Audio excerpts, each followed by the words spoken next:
They didn't reach out again because they suddenly felt sorry. They reached out because they are running low on the emotional supply they depend on. And the moment they look into your eyes again, they aren't necessarily seeing a person.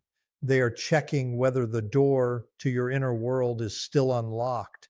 When a narcissist returns after a long and painful silence, they usually don't begin with a sincere apology. Instead, they may perform one very calculated action within those first moments to determine whether they can regain influence over your mind. And if you fail to recognize what is happening, you can find yourself right back on the same emotional carousel.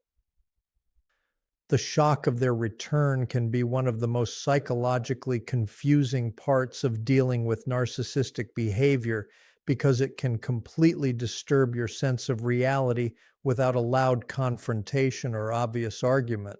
When a narcissist comes back after an extended period of silence, ghosting, or deliberate abandonment, they often do not return carrying accountability, genuine remorse, or a heartfelt apology for the damage created during their absence. Instead, they may rely on an intense sense of familiarity, behaving as though no meaningful amount of time has passed at all, almost as if the months or even years of confusion, self-doubt, sadness, and emotional pain were nothing more than a short interruption in a movie rather than a serious fracture in your life.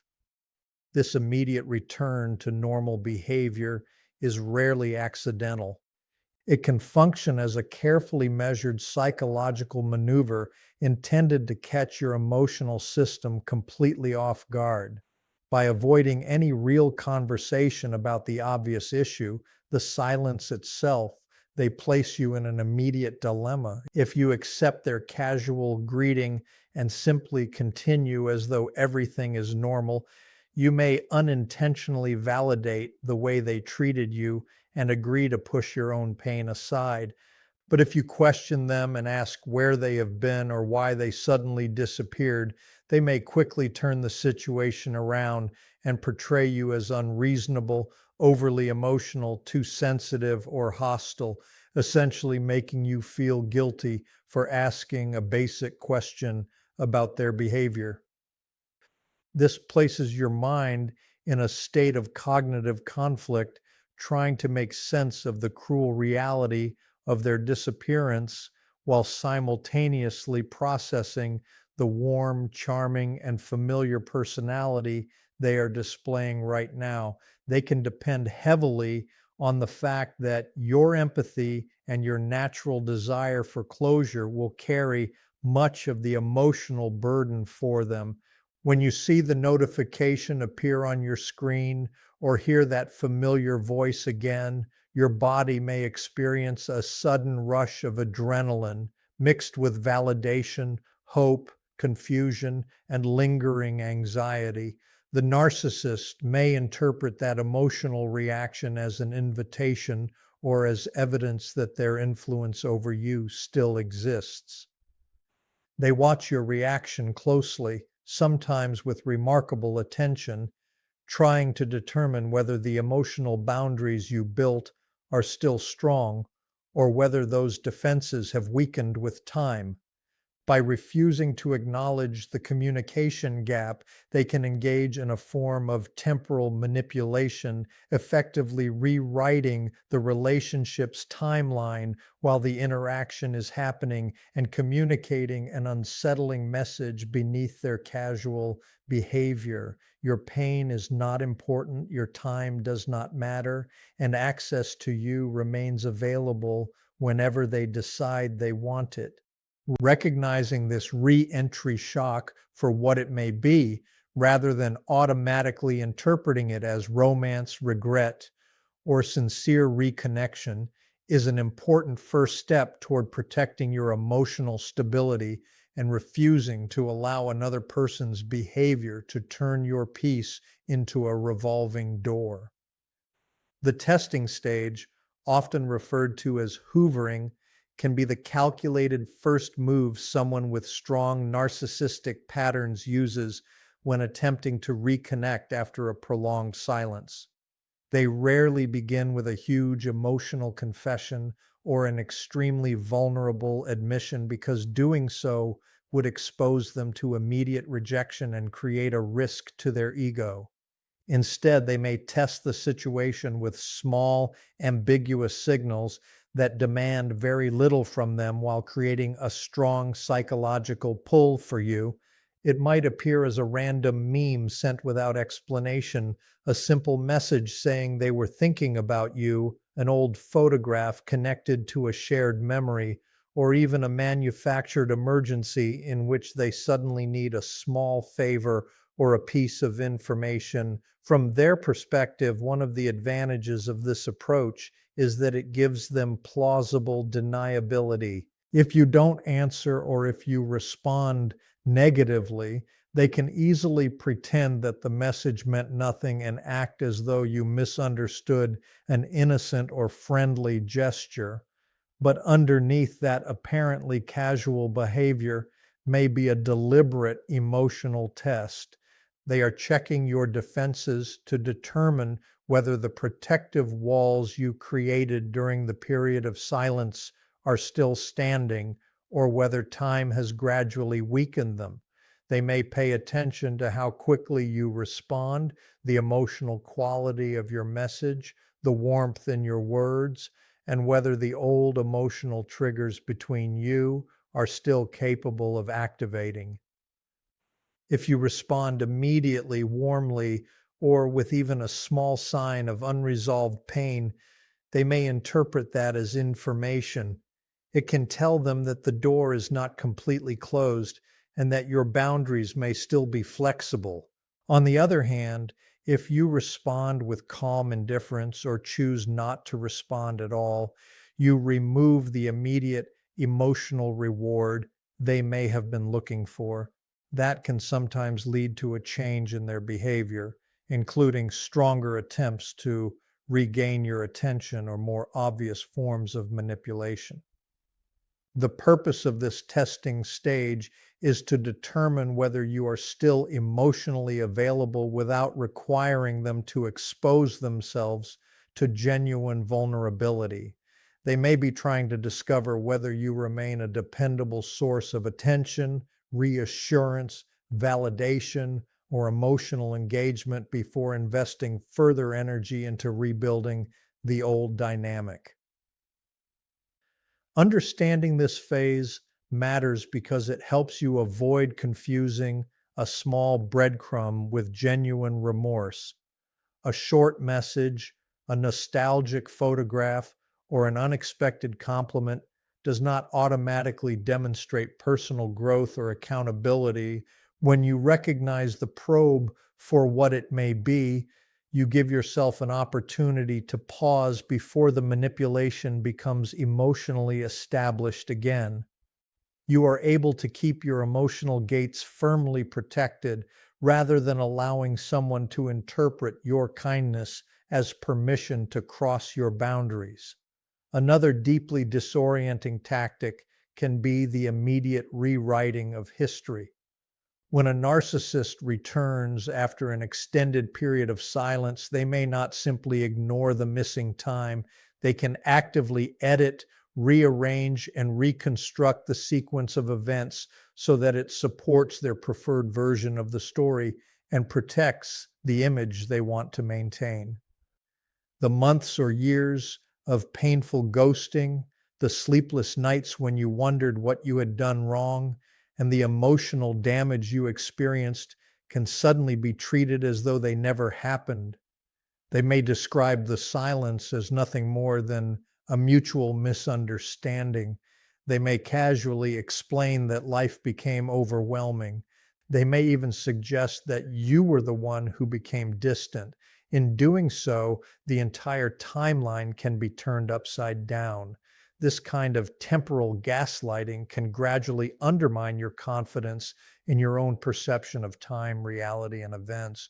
When someone repeatedly refuses to acknowledge the seriousness of what happened, you can begin to question whether your own memories are being too harsh, whether your expectations were unreasonable, or whether you are somehow making a bigger issue out of something that was not important. They can create an impossible situation.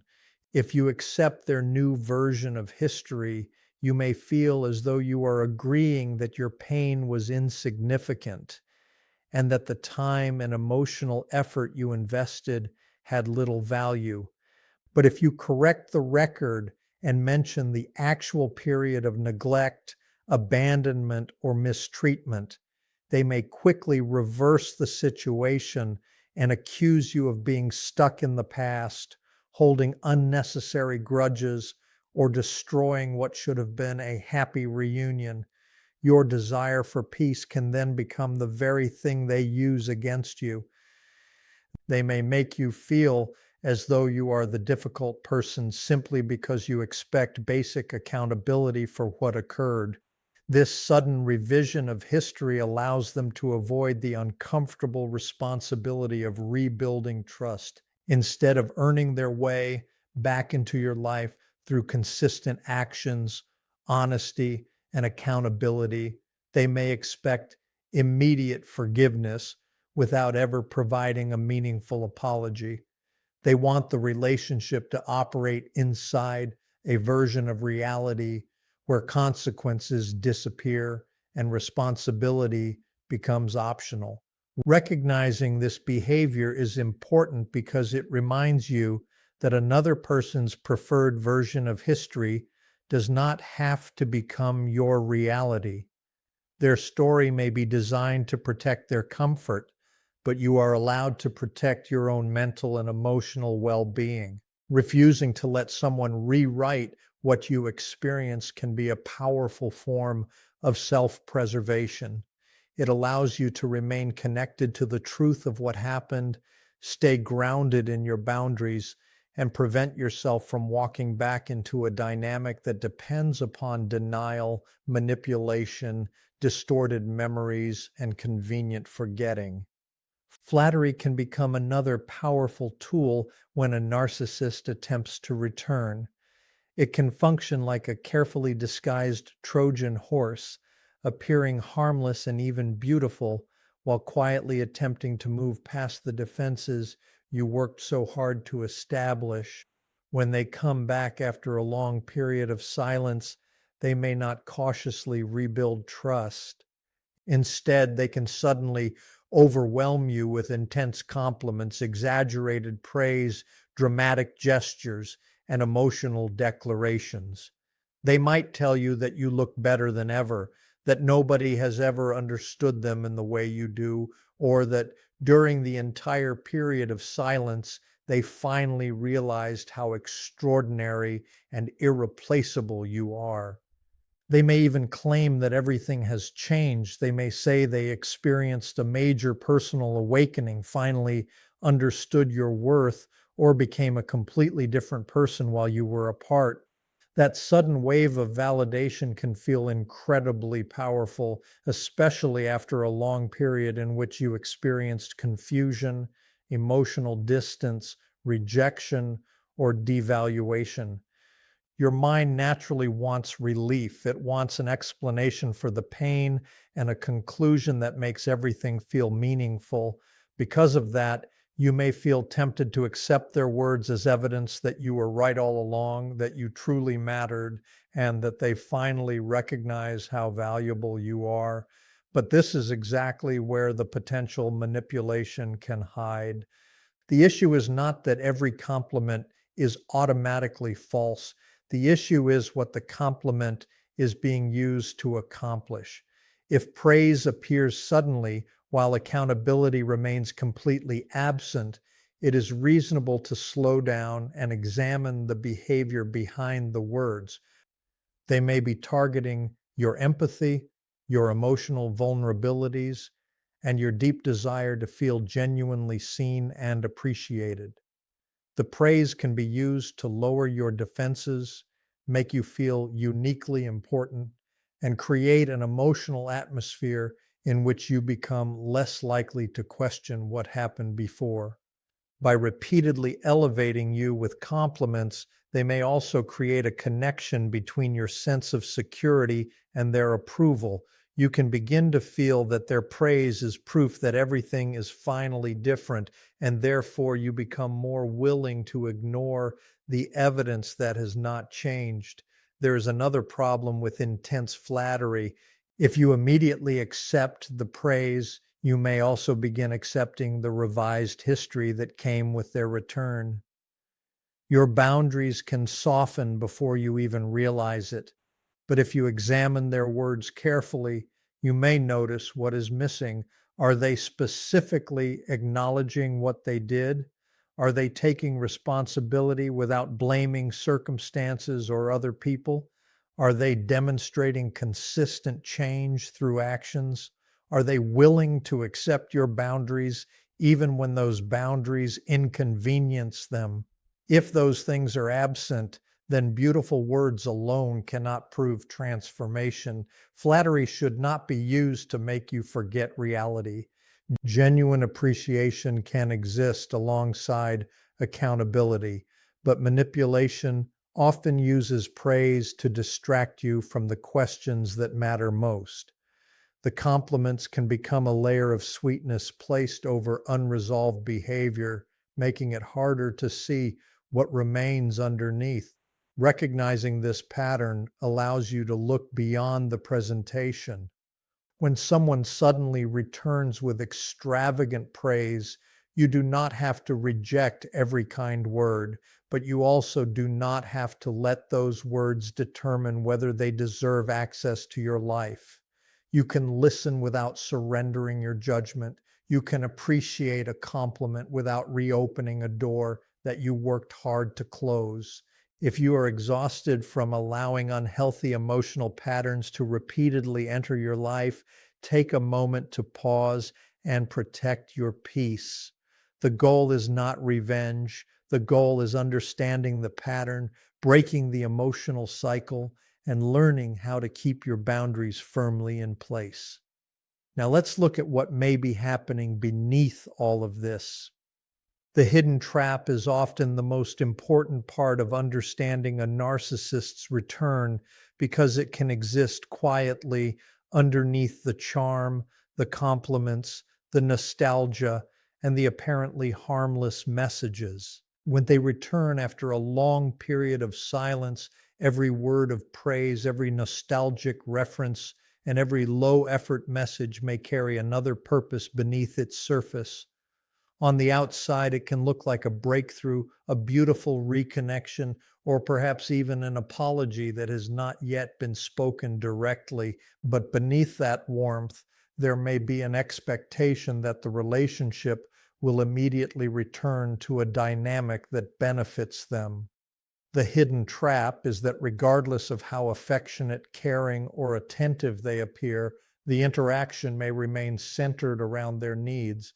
They may not be returning because they have suddenly learned to value you as a completely independent human being with your own emotions, needs, boundaries, and experiences. They may be returning because they need something. That need could be emotional attention, validation, reassurance, distraction, companionship, practical help, or another source of comfort. Perhaps the person who previously supplied them with attention is no longer available. Perhaps they are experiencing a difficult period and want someone who will absorb their anxiety, reassure them, or restore their sense of importance. When you accept their return without first examining the situation, you can unintentionally step back into the role they previously assigned to you.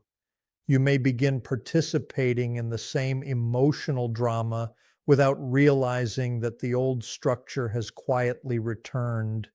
The danger is that the trap rarely looks like a trap at first. It can be wrapped in familiarity. It can feel comfortable because your nervous system already knows this person. You remember the good moments. You remember the connection.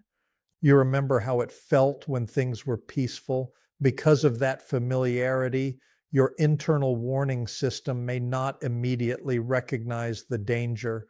Your boundaries can begin dissolving quietly. You may start investing your time, energy, attention, and emotional labor into solving their problems or reassuring them. You may tell yourself that this time is different. You may believe that enough understanding, patience, or love can create a different ending. Then you express one genuine need. You establish one firm boundary. You ask one uncomfortable question about accountability, and suddenly the warmth may disappear. The affectionate person you were just speaking with can seem completely different. The tenderness can evaporate, revealing frustration, coldness, defensiveness, or manipulation underneath. This is why it is so important to observe what happens when you stop giving someone exactly what they want. A healthy connection should have room for your needs as well as theirs. A genuine reconciliation should involve mutual reflection, respect, accountability, and consistent effort. If the relationship becomes warm only when you are providing emotional labor and becomes cold the moment you ask for reciprocity, that pattern tells you something important.